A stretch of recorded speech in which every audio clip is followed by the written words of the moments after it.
Mukurikiye RW Motivation. Uyu munsi turarebera hamwe imimaro y'urubuto rwitwa watermelon twasomye mu bitabo ndetse n'imbuga zitandukanye, by'umwihariko urwa Northwestern Health Sciences University. Watermelon ni urubuto rw'ingenzi cyane kuko rwifitemo iby'ingenzi umubiri w'umuntu ukeneye kugira ngo ugubwe neza. Yifitemo imyunyungugu itandukanye nka sodium, potassium ndetse na calcium. Watermelon kandi yifitemo amavitamine atandukanye harimo vitamine A, vitamine C ndetse na vitamine B ya gatandatu. Watermelon yifitemo lycopene. Tugiye kurebera hamwe umumaro w'ibi tumaze kuvuga dusanga muri uru rubuto. Si iby'ubwenge kurira kuzuza igifu cyangwa kwimara ipfu. Ujye ureba icyo umubiri wawe uri bukuremo kiri ku isahane yawe. Burya watermelon yifitemo intungamubiri zitandukanye kandi z'ingenzi. Watermelon ifite 15% bya vitamine C umubiri wawe ukeneye ku munsi. Watermelon kandi yifitemo n'izindi ntungamubiri nka vitamine A ndetse na B ya gatandatu. Watermelon kandi yifitemo imyunyungugu nka potassium ndetse n'indi. Reka tuvuge muri magufi imimaro y'izi ntungamubiri tubonye dusanga muri watermelon. Vitamine C ikizwiho cyane nuko yongera ubwirinzi bw'umubiri, bigatuma umuntu adafatwa n'indwara ku buryo bworoshye. Vitamine A nayo ni ingenzi cyane ku buzima bw'uruhu ndetse n'amaso. Twabonyemo na potassium.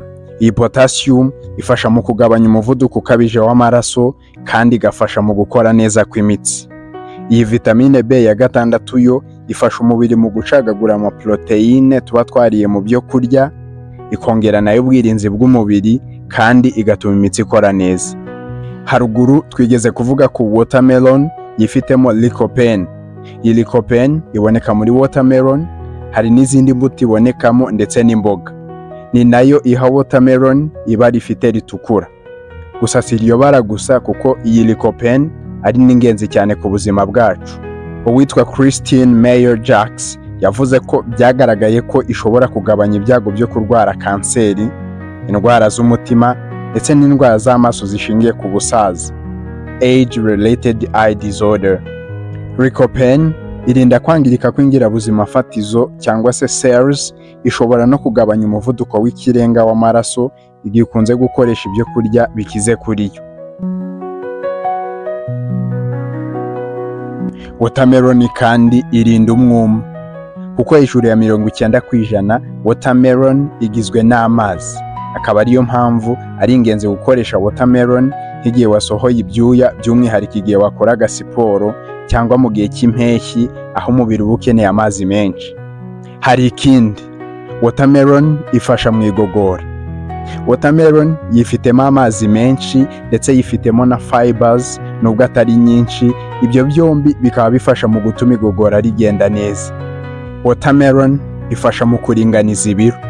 Ubushakashatsi bwasohotse muri 2019 bwagaragaje ko bamwe mu bari bafite umubyibuho w'ikirenga bagahitamo gukoresha watermelon aho gukoresha ibindi byo kurya bifite ibinure bikeya.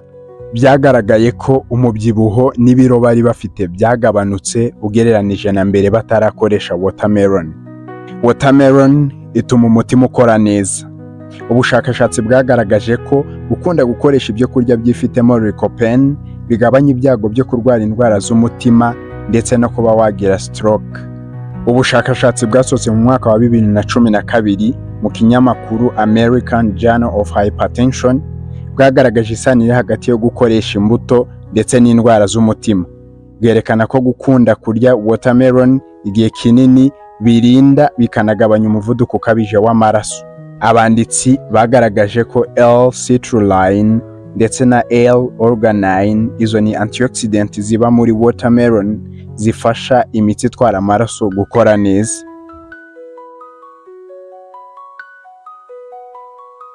Twigeze kubivugaho ko watermelon ifasha mu kugabanya ibyago byo kurwara kanseri. Ubushakashatsi bwagaragaje ko lycopene ariyo twabonye iba muri watermelon ifasha mu kurinda gukura kw'imbuto za kanseri, ari byo bigabanya ibyago byo kuyirwara. Ubushakashatsi kandi bwagaragaje ko gukunda gukoresha ibyo kurya bikize kuri lycopene bigabanya ibyago byo kurwara kanseri ifata inzira z'igogora. Ubwo harimo kanseri y'igifu, kanseri y'amara manini n'amato ndetse n'ibindi bice byose bifasha mu igogora. Iyi lycopene kandi ifasha mu kugabanya ibyago byo kurwara kanseri ya prostate ku gitsina gabo. Hari ikindi, watermelon ifasha nanone mu kurinda uruhu. Amazi, vitamine A, C ndetse na B6 twabonye ko biba muri watermelon bifasha uruhu kuguma rutoshye. Vitamine C yongera ikorwa rya collagen, ari ituma uruhu rworoha kandi amaraso akagera mu ruhu neza. Vitamine A ifasha mu gusana cyangwa se kwisana kw'ingirabuzima fatizo, ibyo bikarinda kumagana. Iyi lycopene twabonye dusanga muri watermelon ishobora kurinda uruhu rwawe kwangirizwa n'izuba. Watermelon ishobora kurinda kubabara cyangwa se kuribwa imitsi. Ubushakashatsi buto bwasohotse mu kinyamakuru Agriculture and Food Chemistry bwerekanye ko abakinnyi banyoye umutobe wa watermelon byabagabanirije uburibwe bw'imitsi mu gihe kigera ku masaha 24. Hari icyo kuzirikana. Akenshi igihe abantu barya watermelon ahanini bibanda ku gice cyayo gitukura gusa, ariko ushobora no kurya ku gice cyayo gifite ibara ry'umweru ndetse n'utubuto twayo kuko nabyo bifite umumaro ku buzima. Urugero, igice cya watermelon cy'imbere gifite ibara ry'umweru cyifitemo isukari nke ariko gikize kuri fibers kuruta igice cya watermelon gifite ibara ritukura. Utubuto twa watermelon natwo dukize kuri magnesium, dushobora kuribwa ari tubisi cyangwa twumishijwe. Umunyabwenge umwe yaravuze ati, "Let food be thy medicine and medicine be thy food." Reka ibyo kurya byawe bikubera umuti, n'umuti wawe uba ibyo kurya. Hari icyo kuzirikana, si iby'ubwenge kurira kuzuza igifu no kwimara ipfa, ujye ureba icyo umubiri wawe uri bukure mu kiri ku isahani yawe.